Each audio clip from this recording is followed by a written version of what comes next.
Welcome to the Parent in the Know video blog, The Tricky Balance of Parental Protectiveness for February 2016. Hello, I'm Dr. Lilla McManis, President and CEO of Parent in the Know. We do parenting and child social emotional assessment and reporting. Our mission is for you to have an enjoyable and effective parenting experience to support those ever-important positive child outcomes. One of the ways we do this is to share the best and most meaningful research on parenting through our blog. You love your kids and want to protect them, right? Of course. However, there's a sweet spot where protectiveness is in balance with supporting autonomy. That's the topic of this month's Parent in the Know blog. So what does overprotectiveness versus support for autonomy look like in action? Let's start with overprotectiveness. When parents are overprotective, they tend to operate more from an anxiety-based point of reference. Such parents are highly concerned their child will experience dangerous or difficult circumstances. They typically believe children are not able to participate in joint decision-making on matters that impact them.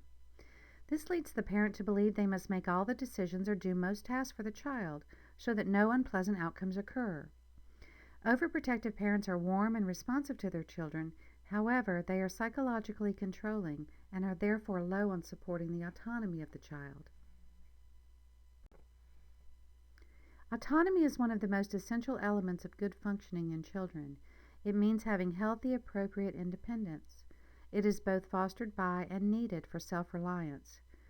It is not about a parent giving in or letting a child get his way, but rather allowing and encouraging the child to perform tasks and have experiences when she is cognitively, emotionally, and physically ready and interested in doing so. It also doesn't mean children are unilaterally exploring and completing tasks without the parent's input.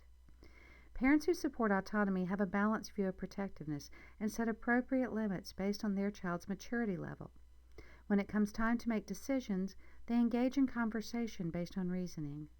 Children are encouraged to share their thoughts and feelings without fear of negative parental reactions and consequences.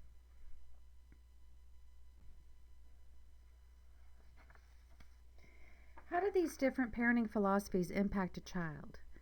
When a parent establishes a pattern of supporting autonomy with a child, when she or he is young, they build a positive relationship base where the child can feel secure as they try out and engage in new experiences. Conversely, when a parent is too protective, children are shut down from exploring their environment, negotiating conflicts with peers on their own, or making many decisions about what activities they will participate in.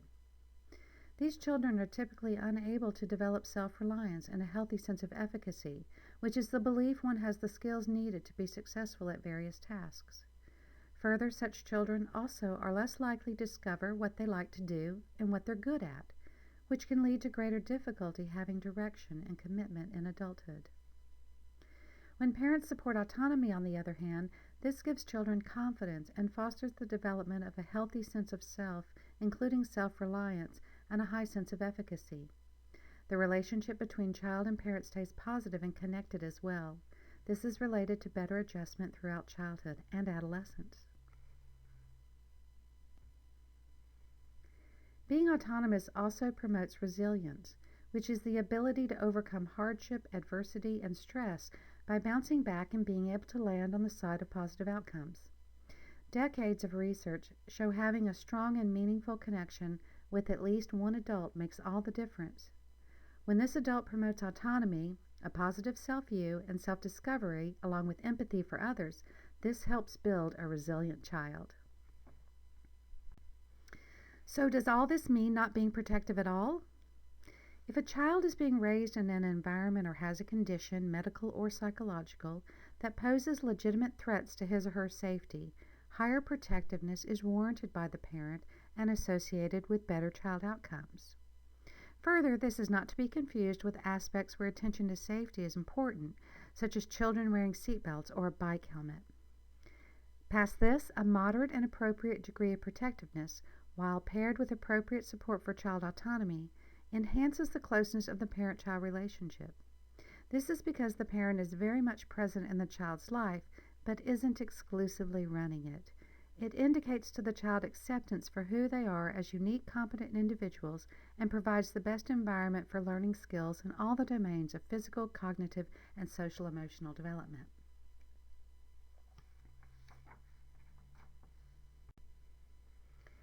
Recently, my preteen went to a new park with a friend, just kids, no grown-ups.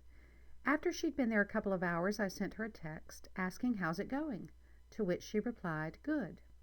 Since there was a chance she was going back to the friend's house, I texted a couple of minutes later, where are you now? Her reply, radio silence. That lasted about 30 minutes, and yes, I texted again and even called, got voicemail of course. Finally, I got hold of myself and realized I was jumping to the overprotective side. I had to take a few deep breaths, find something else to occupy my time, and wait. When she finally responded, all was well. She was in a great mood when she came home, and I got a good reminder lesson. Having a balance between parental support for child autonomy with an appropriate amount of protectiveness promotes optimal child outcomes. As an added bonus, children raised with such a balance also view their parents more positively than those children whose parents are psychologically controlling by being overprotective. If you are like me, and like most parents, that's worth the effort to keep the scale balanced. I'd like to share the references used in this piece. ISPA and Associates, 2015, Middle Childhood Feelings Toward Mothers, Predictions from Maternal Directiveness at the Age of 2 and Respect for Autonomy Currently, found in the journal Social Development. Maston and Schaefer, 2006, How Families Matter in Child Development, Reflections from Research on Risk and Resilience, in Clark, Stewart, and Dunn, Families Count, Effects on Child and Adolescent Development. Oudkirk and colleagues, 2015, The Cascading Development of Autonomy and Relatedness from Adolescence to Adulthood, found in Child Development. Sonins et al., 2009, How Are Parental Psychological Control and Autonomy Support Related? A Cluster Analytic Approach, in the Journal of Marriage and Family.